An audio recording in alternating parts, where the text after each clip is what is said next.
then her reset box is almost exactly the size, shape, and location of her eyeball that's facing that side. Good fact to know. All right. The Donkey Kong is really a lost art nowadays. I know. When Donkey Kong's on the stream, you know something is happening. I know a while back Green Ranger was up and coming, but I haven't seen too much of him. And like obviously we got the old school guys like Bum, also not too common. Oh, hi Kaylee. You read that article? Yeah. So guys, the Cascadia subduction zone.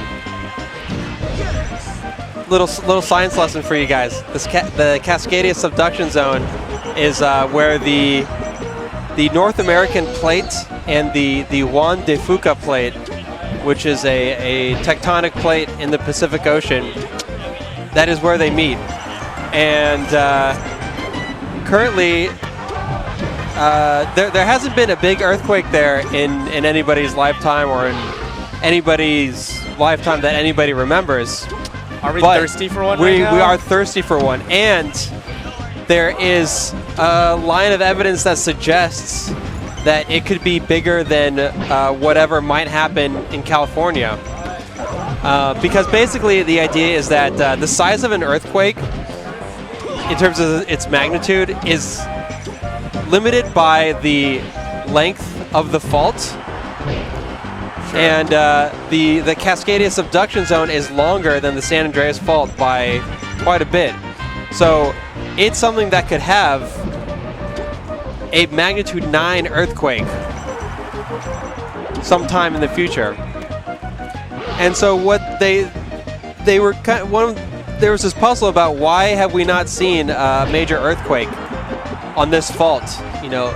Because we haven't been around that long. We haven't been around that long, but you still expect to see like some distribution of earthquakes, like, you know, assuming normal distribution, right? Like well, you see something small. Well, even compared to, you know, you could compare it to the distribution that you find on the San Andreas, for example.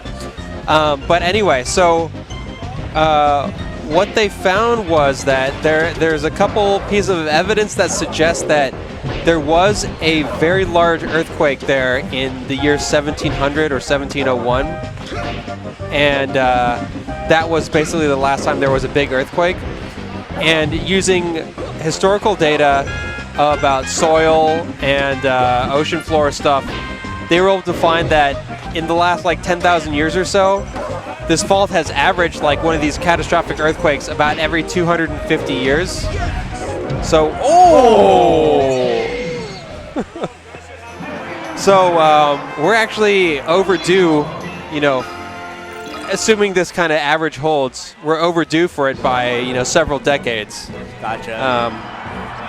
Of course, just because it's 250 on average, you know, maybe there could be a really high standard deviation. I mean, the sample size is tiny. Well, it was 10,000 years.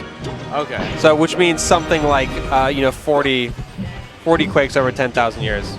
But, you know, it could be, you know, it could be that maybe they are supposed to happen very regular, or maybe they're erratic. You know, sometimes it's like every 100 years, and then you go 800 years for a while, and so yeah, and there's a lot of people in danger.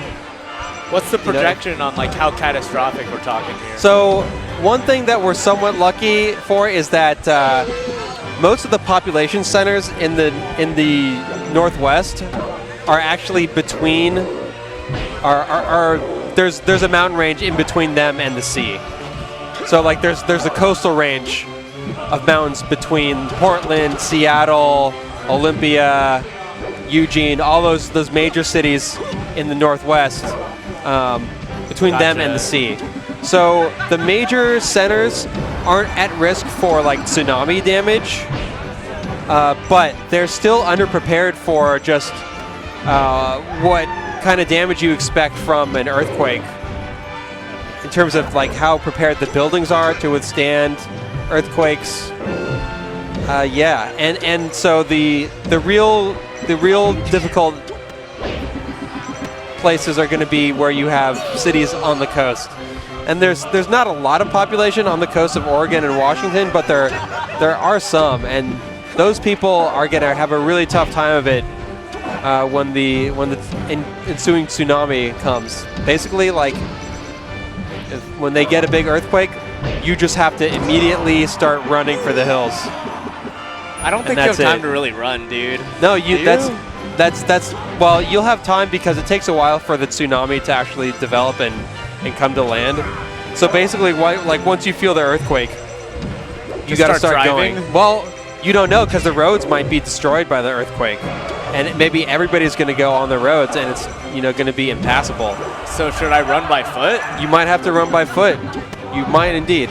But you'll only have to go. Should I watch San Andreas, the movie, for preparation? The Rock basically. Yes, absolutely. I heard he picks up people and runs with them, like 2 people within his arms, and like they're just they're under his shoulders. And right. Well, The Rock is pretty much a peak human being, so that's what I expect of him. He's such a class act too. Shout out to Dwayne Johnson.